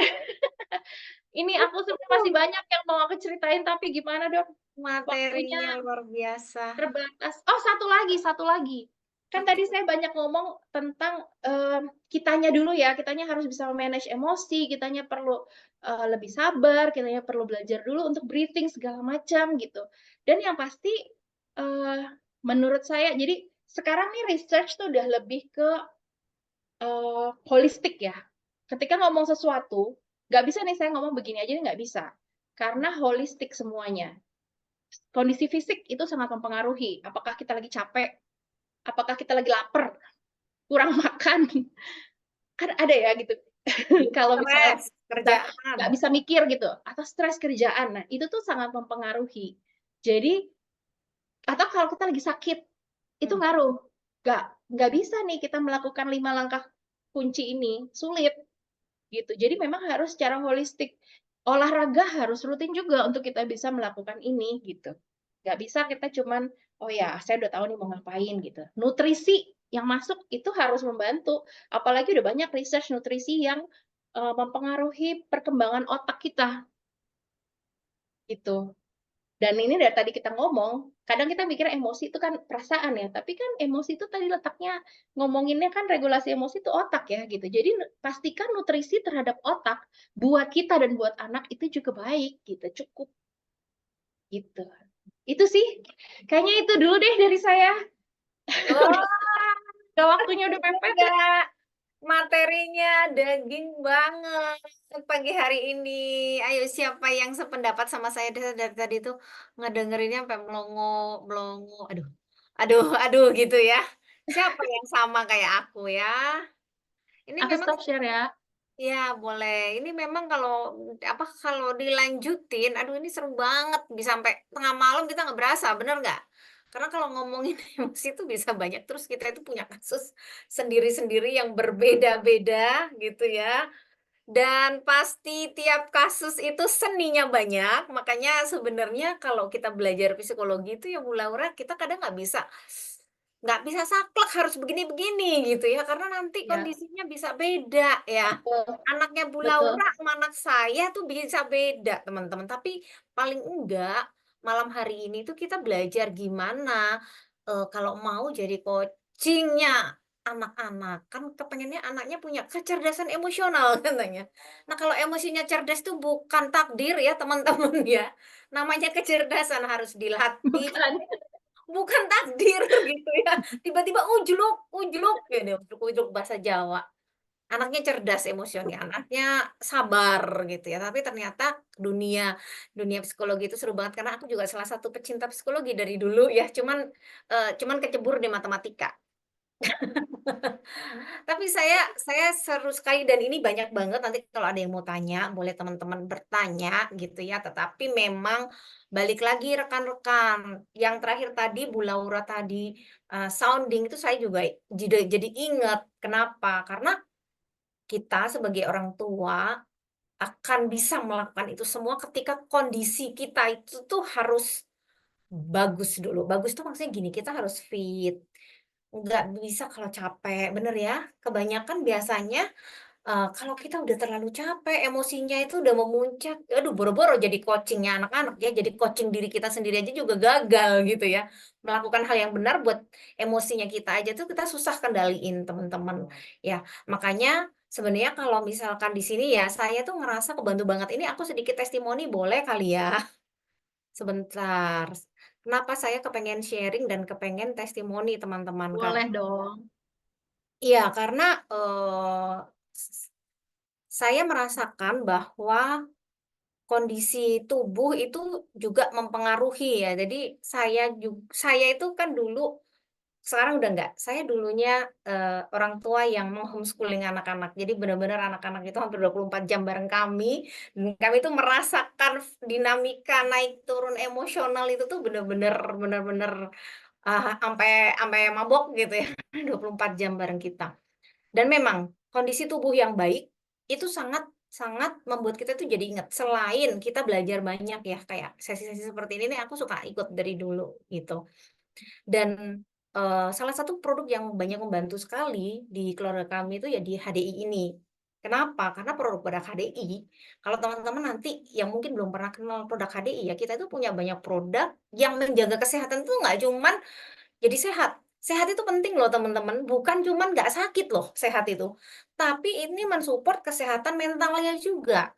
Waktu badan kita nggak capek ketika udah seharian kerja, misalkan nih, kita tahu ya kalau di HDI itu tuh kita minum Polenergi ya, Polenergi yang tadi mungkin yang masuk awal udah dengar penjelasannya kan, Bipolen itu apa, kemudian, dia bermanfaat buat stamina dan itu tuh membuat kita masih punya energi untuk ngadepin mereka. Kita masih punya energi buat mikir, kita masih punya energi untuk, mengendalikan emosinya kita dulu, ya. Nah, produk HD itu banyak, yang buat stamina itu banyak salah satunya adalah Polenergi kalau dikonsumsi dewasa ya. Kemudian ada juga yang buat relaksasi syaraf gitu ya, itu adalah si Royal Jelly ini. Ya, Royal Jelly ini juga banyak bantu sehingga malam kita tidur bisa tidur dengan nyaman gitu ya. Termasuk juga apa, kita juga punya produk-produk untuk, imun tubuh, yaitu Bipropolis dan Propoelix-nya. Nah, kalau produk viral kita itu Clover Honey ya, madunya ya. Bahkan bulan ini ada promo ya teman-teman ya, jadi langsung hubungi, rekan-rekan yang mengundang Anda, gitu ya. Nah, teman-teman mungkin kalau ngomongin produk HD sebenarnya selain produk untuk kesehatan, kita juga punya produk-produk untuk personal care ya, perawatan tubuh dan juga untuk produk-produk skincare-nya. Ya, bulan ini juga lagi ada promo besar buat yang pengen cobain skincare-nya Beskin, Anda boleh search info di kota-kota terdekat Anda karena bulan ini kita ada Beskin Experience Day yang bisa Anda cobain Beskin di center-center terdekat Anda. Nah, jadi silahkan ya. Tentunya sambil teman-teman nih aku lihat masih banyak yang ngelis pertanyaan, nanti Bu Laura juga memilih pertanyaan termasuk, eee, memilih mana yang akan dijawab karena kalau dijawab semua nanti kita beneran bisa tengah malam gitu ya. Tetapi izinkan saya perkenalkan dulu ya rekan-rekan, teman-teman yang ada di sini sebenarnya teman-teman itu punya kesempatan untuk punya member HDI atau punya akun resminya HDI sendiri di gadget Anda masing-masing. Apa sih manfaatnya ketika Anda punya akunnya HDI, teman-teman? Nah, yang pertama, rekan-rekan di sini bisa punya benefit sebagai seorang konsumen. Produk-produk tadi yang luar biasa Anda bisa dapatkan dengan harga spesial tentunya dan dapat subsidi ongkir ya. Dan untuk promo-promo tertentu kita juga bisa dapat cashback Nektar. Nah, Nektar ini bisa dipakai untuk belanja di selanjutnya, ya. Jadi kayak diskon belanja atau voucher belanja ya, teman-teman ya. Itu akan masuk ke akun Anda masing-masing. Lalu apalagi benefitnya? Anda punya fasilitas mendapatkan konsultasi gratis dari dokter-dokter yang ada di HDI, free ya. Nanti tinggal hubungin bagaimana untuk ketemu dokternya atau via WA gitu ya. Kemudian juga bisa konsultasi sama Smart Skin Advisor, konsultasi kecantikannya juga ya dan bisa dapetin promo-promo bulanan plus e-magazine. Magazine-nya kita itu bahas banyak banget mengenai kesehatan, kecantikan, lifestyle, ekonomi ya teman-teman ya itu akan dapat banyak wawasan. Tapi sebenarnya teman-teman di HDI juga punya benefit lebih selain sebagai konsumen yaitu sebagai seller atau penjual. Kalau Bapak Ibu mau sharing aja ke teman. Jadi nggak usah jualan yang gimana banget, tapi kita cerita aja, ketika Anda merasakan manfaat produk HDI di keluarga Anda boleh cerita. Ketika Anda ada teman Anda yang konsumsi HDI juga, maka HDI bagi hasil, karena Anda sudah mau share gitu ya. Bagi hasil dengan komisi 10-15%, lalu Anda akan dikasih fasilitas sebagai, seorang, distributor HDI, punya portal online khusus namanya HDI One dan punya online store khusus namanya HDI Store yang terkoneksi seluruh Asia, teman-teman. Jadi teman-teman tuh bisa langsung prosesin transaksi di seluruh Asia. Wah, enak ya. Ke Malaysia, Filipina, Singapura, kita bisa langsung kirim ke sana melalui kantor-kantor, cabang HDI di kota-kota terdekat dengan alamat yang Anda tuju nanti. Nah, ini memudahkan banget buat kita, buat yang suka cari cuan nih ya, karena kita punya bisnis itu yang tak terbatas gitu ya. Dan ada satu lagi, kalau misalkan Anda mau kembangkan nggak hanya jadi seller, tetapi menjadi seorang distributor atau networker, Anda punya benefit tambahan, yaitu Anda punya pendapatan yang tidak terbatas dan bagi hasilnya 5% dari jaringan, teman-teman. Ya, kok bisa 5% ini luar biasa ya, karena sebenarnya 5% ini memungkinkan kita untuk mendapatkan jumlah customer yang lebih banyak. Nah, ini bedanya, selling di HDI dengan, di bisnis lain ya. Karena di network marketing, di HDI ini, kita tuh punya kekuatan dari networking, dari kekuatan cerita satu ke satu itu tuh luar biasa, gitu ya. Misalkan dalam satu bulan saya pakai HDI sendiri, terus saya cerita ke satu teman saya, dan dia mau pakai HDI dan dia mau cerita ke satu temannya aja, maka di bulan pertama ada 2 orang di dalam jaringan saya. Di bulan kedua sama-sama sharing ke satu teman, maka di bulan kedua ada 4 enterpriser di jaringan saya. Karena temannya teman saya itu jadi jaringan saya juga, gitu ya. Nah, ini yang luar biasa Bapak Ibu, kalau ini dilakukan terus-menerus, di bulan ketiga 4 orang ini sama-sama sharing HDI ke satu aja, nggak usah banyak-banyak ya. Anggap aja satu lah sebulan satu, maka di bulan ketiga ada 8. Nah, 8 ini kalau sharing ke 1 orang di bulan keempat ada 16, 16 ada 32, 32 sharing ke 1 orang, maka di bulan ke-6 jadi 64 orang di dalam jaringan kita. Bapak Ibu, 64 orang ini kalau makan madu semua ya dalam 1 bulan, madu, Propoelix, Pollen, Kids, Honeybee Pollen buat anak-anaknya, anggaplah ya belanja 300 BP, kita dapat bagi hasil 5%, maka kita akan dapat komisi 2,8 juta. Nah, tapi kadang-kadang orang melihat bisnis ini hanya di 6 bulan pertama, padahal kalau ini ditekuni 1 tahun aja, lanjutkan terus dari 64 cerita 1 orang jadi 128, 128 cerita 1 orang jadi 256 teman ini dalam jaringan kita kalau cerita ke 1 orang, jaringan kita bulan ke-9 akan berjumlah 512. 512 cerita ke 1 orang aja, bulan depannya jadi 1024, 1024 cerita ke 1 orang, maka jadi 2048. Di bulan ke-12 kalau 2.000 orang ini cerita ke 1 orang aja, maka akan jadi 4.096. Bapak Ibu, 4.096 jaringan ini, orang yang ada di jaringan kita kalau makan HD sama-sama 1 bulan 300 BP aja, maka kita dapat bagi hasil 5% itu angkanya per bulan bisa mencapai 184 juta Bapak Ibu. Kalau 4.000 orang ini makan semua, anggaplah nggak semuanya makan ya Bapak Ibu ya, cuman 10% aja yang beli HD gitu ya, karena ganti-gantian ya, kita masih bisa dapat 18 juta. Luar biasa ya. Ini adalah potensi yang Bapak Ibu semua bisa dapatkan ketika Anda punya akun sendiri di HD dan Anda manfaatkan itu sebagai seorang networker. Dan apalagi benefitnya, selain income tiap bulan, Bapak Ibu juga jangan khawatir kalau misalkan belum bisa jualan, belum bisa sharing gitu ya. Ada training and business consultation-nya, di mentor ya. Kemudian ketika berhasil Bapak Ibu ada reward-reward yang Bapak Ibu bisa dapat dari rekognasi, dikasih penghargaan, ada cash award, uang prestasi, kemudian ada free national and international trip, jalan-jalan gratis, ya Bapak Ibu bisa dapetin termasuk royalti juga gitu ya. Dan yang menarik adalah sebenarnya di atas semuanya itu tuh kita bisa hidup lebih sehat dan lebih sejahtera di keluarga kita, keluarga besar kita, bahkan di masyarakat sekitar kita. Sehingga kita bisa membentuk komunitas yang positif. Nah, ini yang luar biasa ya Bapak Ibu ya.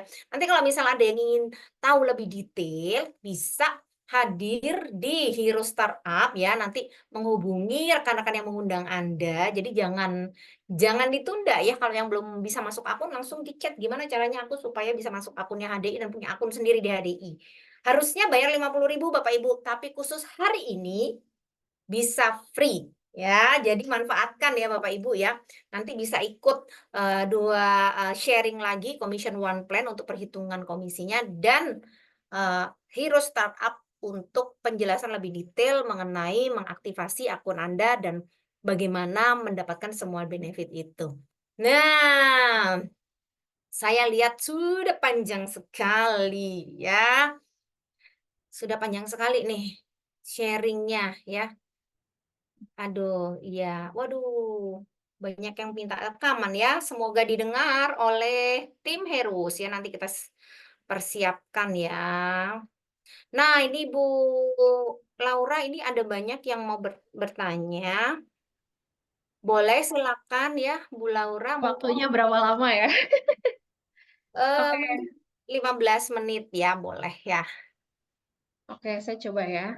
Tadi mungkin yang simpelnya ada yang nanya nih, umur berapa kira-kira pembentukan otak udah sempurna? Tadi kan udah dijawab ya, sekitar 20-an. Tapi ada yang namanya brain plasticity. Jadi sebenarnya terus bisa berkembang sampai kita pun juga masih bisa belajar. Tapi buat anak-anak mungkin lebih cepat belajarnya dibandingkan buat kita. Makanya emotional coaching ini bagus banget kalau dari anak-anak masih kecil gitu. Karena mereka lagi gampang-gampangnya menyerap informasi dan pembelajaran gitu. Dan buat kita good news-nya adalah kita pun masih bisa belajar ya. Belajar terus tentang emotional coaching ini. Nah, terus ngadepin anak nangis balita. Nah, sebenarnya gini, kan ini, besar sekali ya. Jadi sebenarnya balik lagi ke fokus yang tadi. Kita, pada saat dia nangis ya kita terima emosinya gitu. Ada anak yang sukanya dipeluk, butuh bantuan, untuk menenangkan dirinya dipeluk, merasa aman, nyaman dipeluk, ya itu kita peluk gitu. "Oh kamu sedih ya?" Gitu. "Iya kayak contohnya anakku deh biar gampang ya, jadi kita habis road trip, jadi ada yang dia ketemu sama sepupunya tuh kayak cuma 1 hari, jadi buat dia tuh kayak kurang banget waktunya gitu, karena kita dari kota ke kota gitu kemarin. Nah, jadi di situ tuh dia bener-bener yang, wih marah-marah, sedih gitu. Udah selesai nih, aku pikir udah selesai marahnya, karena dia udah tenang, tiba-tiba kedengeran suara nangis dia di belakang gitu, sambil di jalan. Jadi aku tanya di situ, "Kamu mau, dipeluk?" Gitu. "Iya," gitu, ya udah akhirnya aku duduk belakang dan akhirnya peluk dia. Jadi terkadang emosi itu emang nggak harus cepet-cepet berlalunya kok gitu. Jadi emosi itu kan maksudnya mungkin dia sedih perpisahan kan gitu, dia lagi seru-serunya mau main gitu, karena jarang ketemu di luar kota. Bisa main, tau-taunya kok udah musti pulang gitu, dan buat dia ini baru mungkin pengalaman kesekian kali gitu. Kalau kita udah dewasa kan udah ya udah santai gitu, udah tahu nanti juga mau ketemu lagi gitu. Sedangkan dia kan nggak have no idea. Jadi bayangkan anak-anak kita tuh kalau dia nangis, bisa aja dia tuh mengalami ketidakpastian. Nanti akan bisa dapat apa enggak, kalau misalnya mainannya diambil misalnya atau nggak boleh main gitu. Orang anak lain yang make gitu misalnya. Dia tuh punya ketidakpastian bahwa ini bisa dapat lagi apa enggak. Jadi kita perlu berempati. Kita terima perasaannya, bisa kita peluk atau enggak, ya udah, misal dia nggak mau gitu, ya udah kita di sebelahnya, "Mama di sini ya kalau misalnya, kamu perlu bantuan mama untuk, merasa calm lagi," gitu. Nah, tapi yang penting justru menurut saya di sini adalah ketika anak lagi baik-baik saja, kita fokus membekali dia tentang, macam-macam emosi, pakai buku, pakai, YouTube juga mulai banyak ya, tapi saya sih menyarankannya kalau anak-anak pakai buku gitu, buku-buku yang menjelaskan tentang emosi, berbagai emosi gitu. Banyak kok gitu, saya tuh dari bayi udah beliin buku tentang emosi buat anak saya gitu, ada yang cuma gambar doang gitu. Terus ajarkan juga teknik menenangkan diri. Jadi biar dia paham cara-cara menenangkan diri apa. Kalau buat anak-anak kecil, itu bisa dengan, "Ayo kita tarik napas," misalnya. Kalau kalau sama orang dewasa kan bisa yang, tarik napas, buang nafas, tahan 5 hitungan gitu kan bisa ya. Kalau sama anak-anak misalnya gini, eee, "Kita anggap aja lagi mau tiup lilin ya, lilinnya berapa? 1," gitu. "Lilinnya sekarang berapa? 5, Adek umurnya berapa? 5, ayo 5 yuk." Wah, belum belum, apa namanya, belum mati semua nih lilinnya gitu, musti lebih keras lagi, gitu. Dengan fokus-fokus seperti itu kan dia belajar sebenarnya dia belajar breathing atau, tiup bubble yuk gitu. Kan anak-anak suka tuh main tiup bubble, bayangin kamu lagi tiup bubble, bubble-nya ke atas ke atas ke atas misalnya gitu. Jadi pada saat tidak kenapa-napa, lagi baik-baik aja, kita equip dia dengan berbagai macam tools untuk menenangkan diri, mengenai emosi itu justru di situ. Jadi pada saat dia nangis atau apa, kita bisa pakai kata-kata itu. It works kok, bukan hanya teori, karena beberapa, klien, teman-teman juga banyak yang melakukan ini dan saya pun juga melakukan ini gitu. Dan it works, tapi nggak langsung ya. Kayak misalnya aku udah ngajarin dari anakku, wah 1 tahun kali ya, 1, 2 tahun lah gitu, teknik-teknik ini, 7 tahun baru mulai lumayan. Jadi maraton ya Bapak Ibu, maraton Ini maraton, yang oke? harus diingat ya ayah bunda, ngajarin ini bukannya 1 minggu, 2 minggu langsung mahir. Iya iya, karena kan belum tentu bisa langsung menerapkannya, Betul tapi betul betul. tapi beneran deh ini buat keyakinan Bapak Ibu ya. Saya lihat sendiri, anak saya tuh kadang-kadang bisa dia kesel apa, terus tiba-tiba dia diam, terus dia cari gambar, dia tuh suka menggambar kan gitu. "Kenapa?" "Aku lagi butuh menenangkan diri, aku mau drawing," gitu. Jadi ada kok pasti nanti ada momen-momen di mana dia akan berusaha dulu sendiri, tapi pasti nggak selalu berhasil. Jadi kita harus ada di situ untuk membantu dia gitu. Ya, jadi Jadi oh ya, teknik lainnya adalah ngajarin juga, kalau lagi, kesal, sedih, apa ya yang bisa kita lakukan untuk lebih nyaman, gitu. Jadi di-list down dulu tuh, ini dari zaman dia batita tuh udah berusaha nge-list down, apa yang kamu suka gitu, untuk dilakukan. Nah, waktu masih lebih kecil pasti lebih banyak itu bareng kita. Tapi kalau udah lebih besar baru udah bisa tuh, kegiatan-kegiatan yang sendiri yang bisa dia lakukan untuk dia lebih tenang. Jadi ini bukan hanya untuk balita ya, tapi ngadepin anak nangis atau dengan berbagai emosi, sebenarnya itu tuh, tips praktisnya justru sebelum emosi itu muncul, kita udah mempersiapkan segala sesuatunya. Itu termasuk di emotional coaching juga ya, Mhm. mengajarkan anak tentang hal-hal terkait dengan emosi, membicarakan emosi secara biasa-biasa aja, itu penting dalam keseharian. Oke, terus apalagi, kalau sering marah, anak jadi ikutan sering marah. Jadi sebenarnya gini, pada dasarnya anak itu kan masih tadi ya otak emosi, otak survival. Jadi kalau dia begitu sebenarnya wajar. Nah, makanya perlu kitanya yang udah lebih lebih mateng lah gitu, untuk tidak tidak memberikan contoh bahwa kalau misalnya kesel itu dibalas dengan kesel lagi gitu. Atau semua dengan nada tinggi untuk kalau nggak nurut tuh langsung dengan nada tinggi misalnya gitu. Karena monkey see, monkey do gitu kan, itu pembelajaran yang dilihat dari orang tua. Kalau misalnya ada yang tidak setuju dengan saya, tandanya saya harus lebih keras lagi, kan gitu, yang Mhm. dia pelajari jadinya. Betul betul. Dan memang bukan berarti kita tuh nggak boleh marah, tapi kita harus mengerti cara marah yang betul ya, Bu Laura ya. Karena kalau ada Betul, hal-hal yang memang salah dan kita harus marah. Tapi cara betul, marahnya bukan emosi. Nah betul, ini, ya betul kalau betul. kita harus Karena kalau kita emosi, dia kan blocking, nggak akan nyampe betul. ke otak depannya, otak atasnya, nggak nyampe tuh. Jadi Tapi kalau lewat. dia salah, kita harus marah kan? Perlu. Nah, ini Perlu tadi, kan tegur ada nih dia. ya, ada juga yang ngomong, "Masih sering marah-marah nih aku," gitu. "Kalau sekarang mau diperbaiki belum terlambat kan?" Gitu. Ini belum, karena ini sebenarnya proses seumur hidup ya, ya nggak sih? Yes. Kita proses menjadi pribadi yang lebih baik itu kan proses seumur hidup, dan anak pun mengalami proses ini seumur hidup. Jadi sangat bagus malah kalau kita itu sebagai orang tua, tadi balik lagi, untuk bisa apa, menjadi emotional coach yang baik tuh bukan berarti kita harus punya emosinya baik-baik saja terus loh, enggak Betul. loh. Itu namanya bukan human ya, Bapak Ibu, Itu namanya kita tidak itu menerima kemarahan itu. itu robot ya. Sebagai manusia pasti kita punya semua perasaan itu, Betul dan betul. pastikan anak kita juga sebenarnya Itu AI itu katanya. AI, betul AI.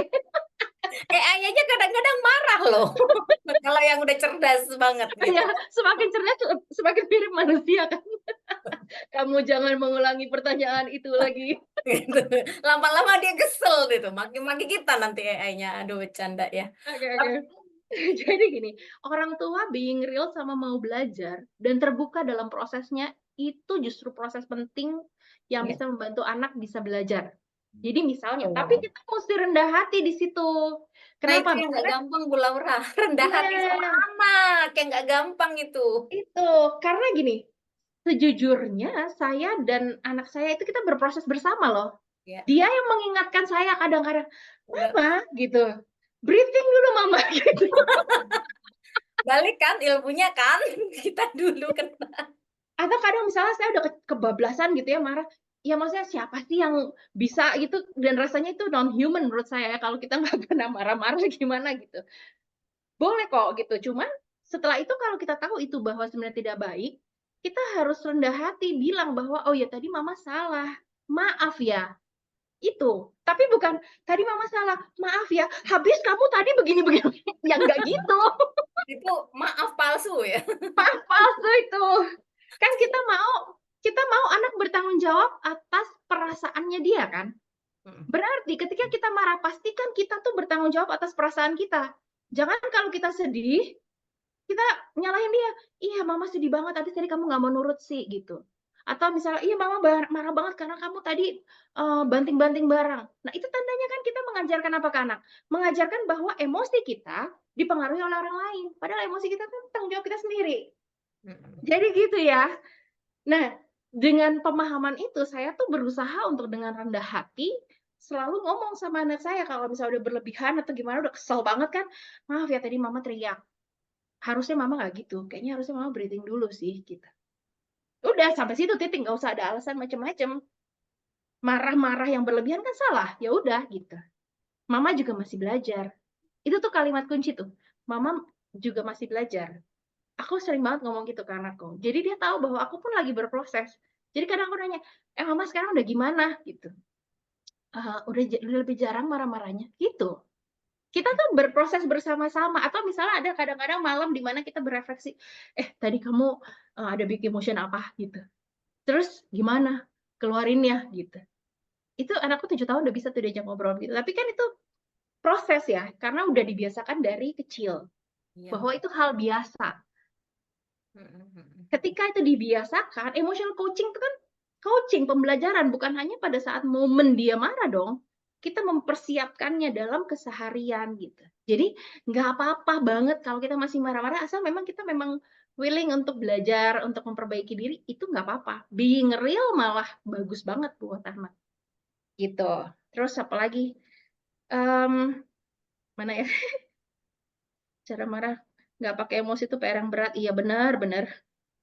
Ini Ini, saya punya anak perempuan umur 3,5 tahun baru masuk sekolah. Setiap di dalam kelas selalu minta ditemenin dan bilang kalau dia ngerasa malu. Saya udah validasi perasaan malunya, udah kasih tahu solusinya harus gimana kalau lagi merasa malu. Kalau udah divalidasi, dikasih solusi tapi masih sama, gimana yang ngadepinnya. Nah, ini sebenarnya, pertanyaannya udah tahu belum? Dia, apa ya, yang membuat dia merasa nyaman tuh bisa apa aja. Terus kalau malu, terkadang tuh malu bisa macam-macam, malu karena tidak terbiasa dengan lingkungan baru, malu takut salah, malu jadi ini yang perlu digali lagi sebenarnya. Coba dicek lagi gitu sama anaknya, dia sebenarnya, mmm, malunya kayak gimana gitu. Dan, kadang memang kan nggak ada ya satu solusi yang memang bisa untuk semua. Jadi ini kayak kerjasama juga sama, gurunya gitu. Karena kadang malu itu bisa terjadi karena dia tidak nyaman, dia tidak merasa ada orang yang bisa dia percaya, yang membuat dia nyaman, membuat dia enak, sehingga dia nggak malu lagi gitu. Nggak membuat dia merasa sendirian misalnya, karena bisa aja bilang kok karena gini, anak-anak itu kalimat emosinya masih sangat terbatas kan. Nah, sedangkan layer dari emosi itu banyak, makanya itu yang perlu kita gali. Dan ini mesti komunikasi juga sama gurunya di sekolah. Gitu dan, minta bantuan berarti ini kan kalau 3,5 ya masih biasanya guru masih sangat involve kan gitu, untuk bisa dekat sama anak ini gitu, untuk apa ya, lebih ekstra lah untuk supaya anak merasa nyaman. Jadi, aku nggak bisa jawab langsung tapi memang mesti digali lagi karena tadi ya balik lagi di bagian kedua tadi, tahap 2 kita cari tahu dia sebenarnya apa, gitu. ini saya Eh, jadi kepikir lagi nih Bu Laura. apa tuh? Satu topik yang mungkin nanti diusulin ke tim gitu ya. Tipe temperamen ya, karena itu juga ngaruh ke sikap anak-anak nanti, termasuk nggak cuma anak-anak ya, ke Pengaruh pasangan, ke ini. Aduh, pengaruh kalau pengaruh. ikut bisnis scam lanjutan, Anda udah dapat ilmu ini. Jadi paling Tapi nggak bukan buat anak-anak ya? tapi paling nggak bisa karena saya dulu waktu Iya belajar itu benar, saya langsung pertama yang saya praktekin ke anak dulu. benar benar, Karena itu yang tiap hari ketemu sama kita, ini anaknya tipikal apa, benar ternyata handling-nya juga beda gitu ya, termasuk emosionalnya itu beda benar. ketika tipe temperamen yang berbeda. Tipe temperamen tertentu lebih membutuhkan kebutuhan emosional tertentu juga, Bener, yang harus dipenuhi. handling-nya juga beda. Nah makanya kan sampai Benar. S2 Bu Laura sekolahnya ya, kebayang. Oh, ini Seru. ada pertanyaan menarik satu lagi kali ya, masih ada Boleh waktu nggak? boleh. Kalau saya sudah menerapkan semuanya, tapi terkadang suami beda sekali cara dengan kita itu gimana ya gitu. Paksu kalau tiap anak bertingkah langsung nyamber intonasi langsung tinggi. Eee coba disuruh dengerin ini juga ya tadi ya. Ya Tapi betul. gini tapi Mhm. gini, menurut penelitian salah satu orang tua saja yang melakukan emotional coaching itu juga udah berdampak signifikan kok terhadap anak, gitu ya. Karena kan kita nggak bisa, mengendalikan orang lain, yang bisa kita kendalikan hanya diri kita kan, gitu. Nanti anak semakin besar juga semakin tahu, bisa ngelihat mana yang lebih efektif sebenarnya, dengan intonasi tinggi atau enggak, gitu. Jadi, mmm kepaksunya ya pelan-pelan, kasih pemahaman, itu pelan-pelan.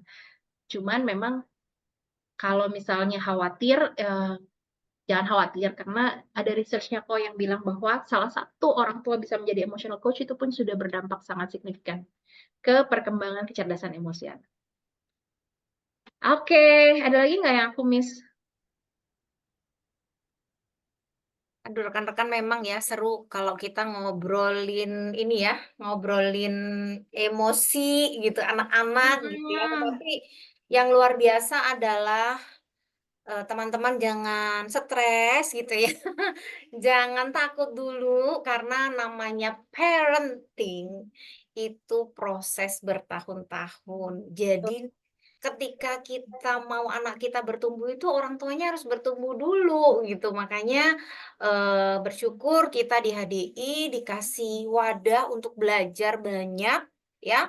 Nanti juga kita perlu juga tahu tentang kesehatan-kesehatan ya, rekan-rekan ya, buat, keluarga kita dulu.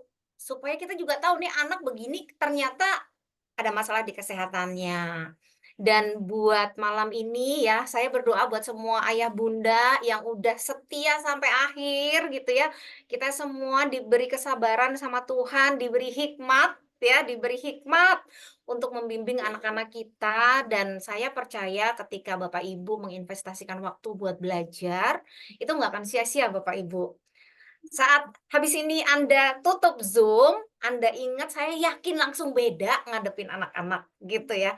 Besok kita bisa ngadepin mereka juga lebih berbeda karena kita udah tahu ilmunya ya. Dan memang kalau mungkin masih ada pasangan yang belum sama teman-teman, nah ini memang tantangan kita ya ketika parenting itu paling bagus, itu dua-duanya duduk bareng. Karena dalam Iya, pengasuhan nggak bisa satu orang. betul. Dalam pengasuhan tuh butuh 2 orang, karena kalau satu orang ya pasti agak berat ya, tetapi tadi seperti hasil penelitian yang Bu Laura, satu aja yang belajar, itu udah kasih dampak signifikan buat anaknya gitu ya. Jadi jangan berkecil hati juga gitu ya. Ayah Bunda kalau misalkan ada yang belum dijawab ya, mohon maaf karena mungkin dengan keterbatasan waktu itu, kita nggak bisa bahas semuanya ya teman-teman ya, nanti kita bisa ketemu lagi di, sesi-sesi selanjutnya. Dan minggu depan kita akan ada materi tentang ini menarik ya, tentang kesehatan juga anak-anak juga ya. Sebentar kalau bisa saya tampilkan ya.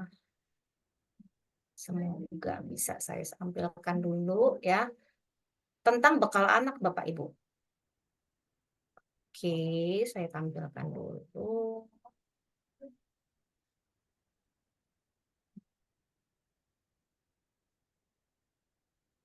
Tunggu sebentar ya. Ini juga buat Bapak Ibu yang, anaknya kan udah mulai masuk sekolah ya teman-teman ya.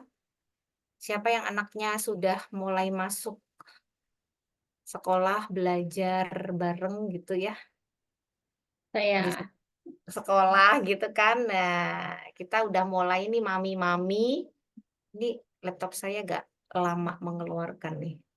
Mami-mami udah mulai sibuk di dapur gitu ya. Kita kepengen kasih yang terbaik buat anak dan tentunya teman-teman kita juga mau belajar sama-sama nih. Bekal sekolah penuh gizi ya. Jadi minggu depan kita mau sama-sama ulik-ulik resep ya, gimana siapin resep bekal anak yang penuh gizi gitu ya. Karena jangan-jangan yang kita siapin selama ini hanya penuh rasa tapi kurang gizi. Nah, jadi jangan sampai seperti itu. Perasaan udah banyak makannya tapi kok nutrisinya kurang. Ternyata kita perlu tahu ilmu nutrisinya dulu ya, supaya anak kita nggak cuman sehat mentalnya, tapi sehat badannya juga, gitu ya.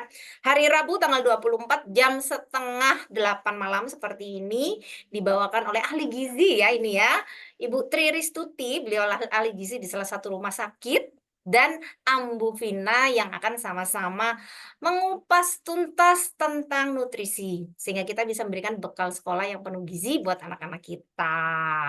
Nah, tak terasa kita udah ada di penghujung acara Heroes Gathering ya pada malam hari ini. Terima kasih buat Ayah Bunda yang masih bertahan sampai saat ini. Terima kasih juga buat Bu Laura yang udah sharing materi yang luar biasa ya. Kiranya kita semua bisa sama-sama bertumbuh sebagai orang tua ya, bareng-bareng belajar mengatur, meregulasi emosi anak-anak kita dan doa-doa kita sebagai orang tua yang mengharapkan anak-anak kita menjadi orang-orang yang luar biasa di masa depan boleh didengarkan Tuhan ya. Amin. Kami dari tim Heroes Enterprise Gathering juga mengucapkan mohon maaf apabila ada kekeliruan, ada kesalahan atau kekurangan dalam penyelenggaraan Heroes Gathering malam ini. Kita jumpa lagi di HEG minggu depan. Salam sehat semua buat Bapak, Ibu, rekan-rekan semua. See you, bye-bye. Bye. Thank you. Thank you.